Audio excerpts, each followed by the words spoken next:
Ya. Jadi as-sabru kata Ibnul Qayyim ya, di dalam kitabnya Uddatus Sabirin itu memang ada 3. Ini kemudian dikutip nanti oleh muridnya Al-Hafidz Ibnu Rajab Al-Hambali dalam kitabnya Lataiful Ma'arif. Jadi yang pertama itu adalah as-sabru alat ta'ah. Jangan salah ya. Kemudian yang kedua as-sabru an.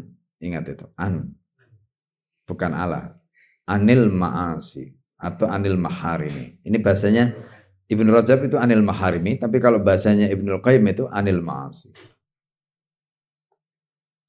Yang ketiga, as-sabru ala al-aqdar. Ya. Itu al-mu'limah. Ini. Itu 3.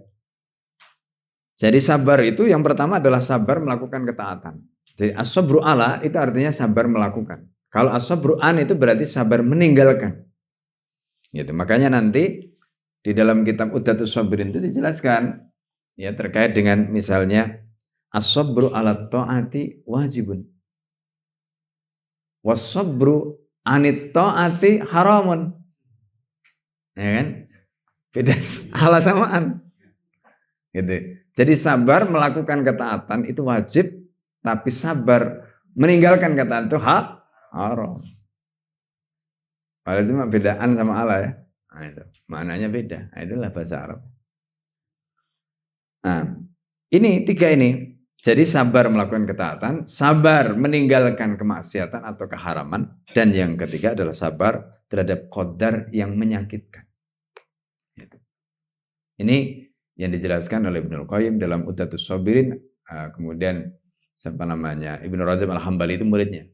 Ya, itu dalam kitabnya Lataiful Ma'arif.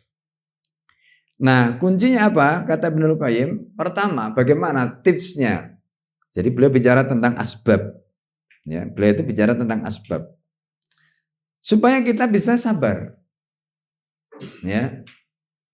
Nah, yang pertama kata beliau, kalau antum pengen bisa bersabar, maka antum harus, ini konteksnya dengan as-sabr ala ta'ah. Bagaimana kita bisa bersabar terhadap ketaatan tadi. Maka kita harus istilahnya beliau itu ada 2 ya. Kalau dirumuskan dulu itu ada 2. Ada yang sifatnya ilmi dan ada yang sifatnya amali. Itu. Ilmi itu berarti kita harus punya ilmu. Itu. Ilmu tentang apa? Misalnya gini. Antum ya ngaji ini berarti kan sabar terhadap melakukan ketaatan ya, maka antum harus punya ilmu tentang apa? Tentang kewajibannya, bahwa ngaji ini ya sebagai kewajiban thalabul ilmi. Misalnya antum tahu ya manafiknya apa, manfaatnya apa dibalik ngaji itu kalau nanti mengerti itu, maka insya Allah. Termasuk kita juga tahu mudaratnya kalau kita tidak ngaji. Gitu. Nah, itu namanya asbab yang terkait dengan ilmi tadi. Gitu. Bagaimana kita punya pengetahuan terkait dengan perkara tadi, sehingga kemudian mendorong kita untuk bisa bersabar. Sabar menikmati proses. Gitu.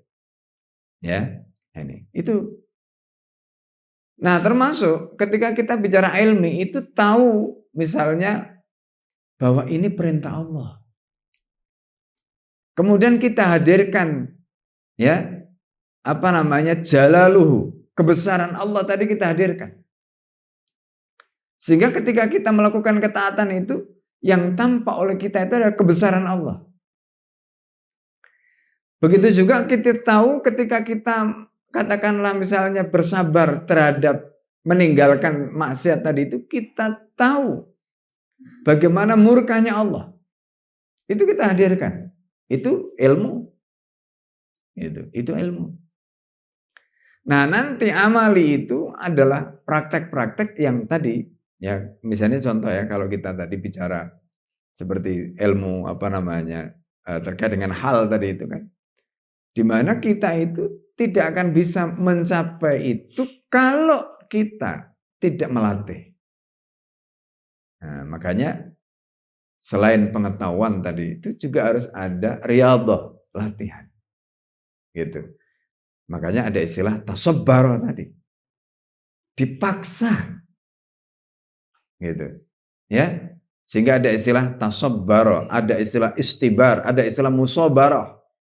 Ya. Gitu. Dipaksa. Supaya kemudian kita bisa betul-betul melahirkan kesabaran. Gitu. Kalau kita tidak pernah latih, amali tadi, maka kita punya pengetahuan, nggak akan bisa. Gitu. Nah, jadi ini kuncinya. Makanya panjang lebar itu nanti, ya kalau ingin lebih panjang nanti bisa dibaca dalam kitab Utatus Sabirin wa Dakhiratus Syakirin Ibnul Qayyim ya. Itu panjang lebar beliau menjelaskan bagaimana faktor-faktor yang bisa membuat kita ini bisa bersabar. Gitu. Nah termasuk ini ya kaitannya nanti dengan mungkin yang punya kesulitan ya kan kemudian membayangkan temannya enak, antum harus membatasi bayangan-bayangan seperti itu.